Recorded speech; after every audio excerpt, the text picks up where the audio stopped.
സജീവൻ, ഇപ്പോൾ പുറത്തുവരുന്ന ദൃശ്യങ്ങളടക്കം തദ്ദേശ തെരഞ്ഞെടുപ്പിൽ പരാജയം ഏറ്റുവാങ്ങി, കനത്ത പരാജയം ഏറ്റുവാങ്ങിയ ഇടതുമുന്നണിക്ക് വീണ്ടും ഒരു പാരയായിത്തീരുമല്ലോ. കാരണം ഇത് നാളെകളിലും ഈ ദൃശ്യങ്ങളെല്ലാം നമ്മുടെ മുന്നിലുണ്ട്. സുജിത്തിനെ കസ്റ്റഡിയിലിട്ട് മർദ്ദിക്കുന്ന പോലീസ്, അതിനുശേഷം ഒരു ഹോട്ടൽ ജീവനക്കാരനെയും ഹോട്ടൽ ഉടമയുടെ മകനെയും പോലീസ് സ്റ്റേഷനിൽ വെച്ച് മർദ്ദിക്കുന്ന പീച്ചി വിഷയം, ഇതാ ഇപ്പോൾ പുറത്തു വന്നിരിക്കുന്ന എറണാകുളം നോർത്തിലെ വിഷയം, പിന്നെ ഒരുപാട് അക്രമികളായിട്ടുള്ള പോലീസ് ഉദ്യോഗസ്ഥരെക്കുറിച്ച് വിവിധ ഇടങ്ങളിൽ വരുന്ന റിപ്പോർട്ടുകൾ. അപ്പോൾ ശരിക്കും ആഭ്യന്തര വകുപ്പ് ദുർബലമാണ് എന്ന് ഒരിക്കൽ കൂടി തെളിയിക്കുന്നതാണോ? 1.5 വർഷം കഴിഞ്ഞിട്ട് വകുപ്പ് ആ ദൃശ്യങ്ങൾ പുറത്തു കൊടുക്കാതെ, വിവരാവകാശ നിയമപ്രകാരം പോലും പുറത്തു കൊടുക്കാതെ, കോടതി ഇടപെടലിലൂടെ മാത്രം ഈ ദൃശ്യങ്ങൾ വെളിച്ചം കാണുമ്പോൾ എന്താണ് മനസ്സിലാക്കേണ്ടത് സി സജീവൻ?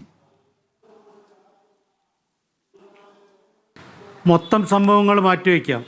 ഈ കാര്യം മാത്രം, ഈ ഗർഭിണിയെ ഭീകരമായ രൂപത്തിൽ മർദ്ദിച്ച സംഭവം, അത് മാത്രം എടുത്താൽ ആഭ്യന്തര വകുപ്പിൻ്റെ വീഴ്ച നമുക്ക് കൃത്യമായിട്ട് മനസ്സിലാവും.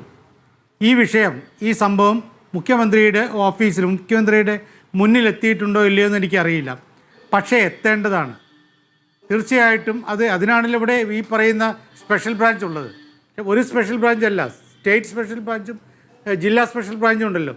ഇത് അവിടെ നടക്കുന്ന ഓരോ സംഭവവും കൃത്യമായിട്ടും അധികാര സ്ഥാനങ്ങളിൽ എത്തിക്കുക എന്നുള്ളതാണ് അവരുടെ ചുമതല.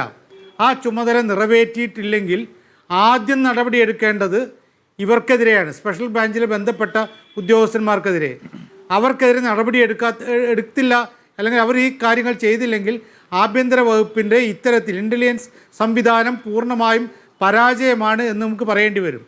ഇത്തരം ഭീകരമായൊരു സംഭവം ഉണ്ടായിട്ടും അത് ആ ഉദ്യോഗസ്ഥന്മാർ, മർദ്ദിച്ച ഉദ്യോഗസ്ഥന്മാർ മാത്രം അവർക്കേറി നടപടിയെടുക്കുന്നതാണ് ഇപ്പോൾ നമ്മൾ മനസ്സിലാക്കുന്നത്.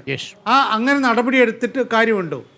അതിനപ്പുറത്ത് ഈ സംഭവം എത്തിക്കേണ്ട, അതായത് വീഴ്ചകൾ പലപ്പോഴും സംഭവിക്കും.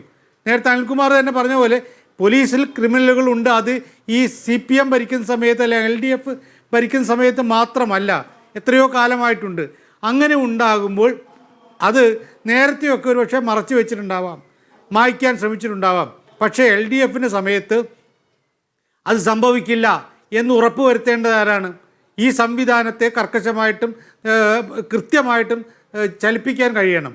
അതിവിടെ എത്തിയില്ലെങ്കിൽ ഈ സ്പെഷ്യൽ ബ്രാഞ്ച് ആദ്യത്തെ നടപടി എടുക്കേണ്ട സ്പെഷ്യൽ ബ്രാഞ്ച് ഉദ്യോഗസ്ഥന്മാർക്കെതിരെയാണ്. അതിന് അവർ കൊടുത്തിട്ടുണ്ടെങ്കിൽ അത് അവർ മുഖ്യമന്ത്രിയുടെ ഓഫീസിലോ അല്ലെങ്കിൽ DGPയുടെ ഓഫീസിലോ എത്തിച്ചിട്ടും നടപടി എടുത്തില്ലെങ്കിൽ അത് സംവിധാനത്തിൻ്റെ തകരാറാണ്. മാത്രമല്ല, ഇത് വിവരാവകാശ നിയമത്തിന് വേണ്ടി പ്രകാരം അവർ ഇതൊക്കെ കാര്യങ്ങൾ എടുക്കാൻ വേണ്ടിയിട്ട്, ദൃശ്യങ്ങൾ എടുക്കാൻ വേണ്ടി പോയി.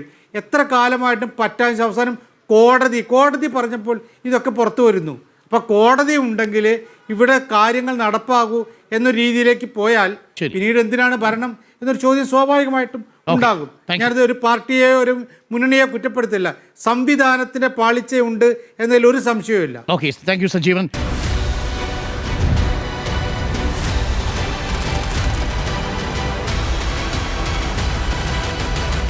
Debate with Dr. Arun Kumar.